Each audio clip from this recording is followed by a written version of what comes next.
This is Eddie Hearn Matchroom Boxing. You are watching Sporting Icons. You don't need to be anywhere else. Okay, so after looking at posts over like the last 24 hours or so from Eddie Hearn and Gervonta Davis, are they about to sign up with each other? Eddie Hearn, he puts out a post saying 6 years ago today. Gervonta Davis puts out a post about some of the private DMs between Eddie Hearn and himself.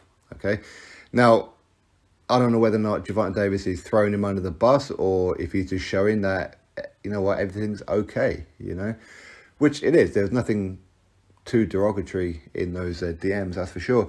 Anyway, with Tank Davis now not being with Mayweather Promotions, and he's finally got away from the likes of Leonard Ellaby, now is the opportunity for him to go with Eddie Hearn. Now, Eddie Hearn, of course, will deliver him big money, for sure. He'll be headlining his own shows and all that kind of stuff, and Eddie Hearn will make sure that there's posters here, there, and everywhere, so Gervonta Davis becomes a bigger star than what he is right now. The only flip side to that is that I'm not too sure what Eddie Hearn can deliver as far as meaningful fights for Tank Davis, i.e. the fights that you and I want to see for Gervonta Davis. Because Eddie Hearn doesn't have anybody within his stable. And those who are not in his stable are somewhat out of his reach due to the politics of the wrong side of the street. For example, Vasily Lomachenko, he's a top-ranked fighter. Devin Haney, currently a top-ranked fighter. I do think Devin Haney will go back to Eddie Hearn soon, though. You've got Teofimo Lopez, also top-ranked. You've got Shakur Stevenson, also top-ranked. You've got Ryan Garcia, Golden Boy. So it goes on. There aren't really any big names that Eddie Hearn can attract for Gervonta Davis without running into politics, wrong side of the street, which is the kind of situation I think the PBC have right now as well.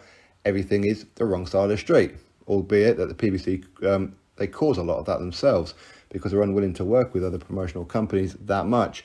But Eddie Hearn is, but they don't want to work with Eddie Hearn. So that's kind of my point. I don't know whether or not it's a good move for Gervonta Davis if he wants those big fights. If he wants to be wrapped up in cotton wool, earn a crap load of money for some gimme fights, you may as well stay where he is or go with Eddie Hearn.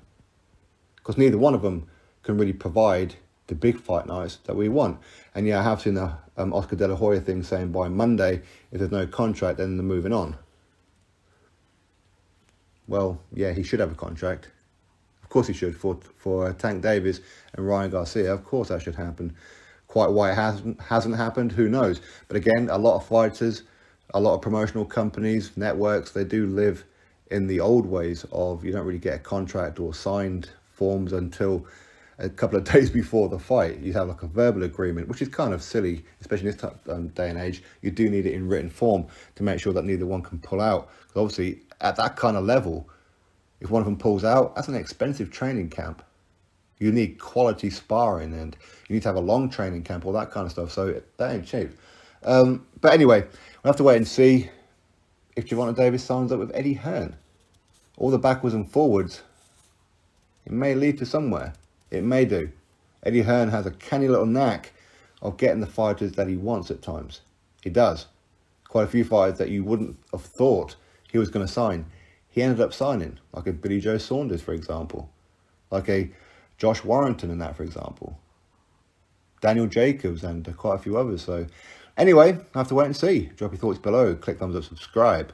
Catch you next video.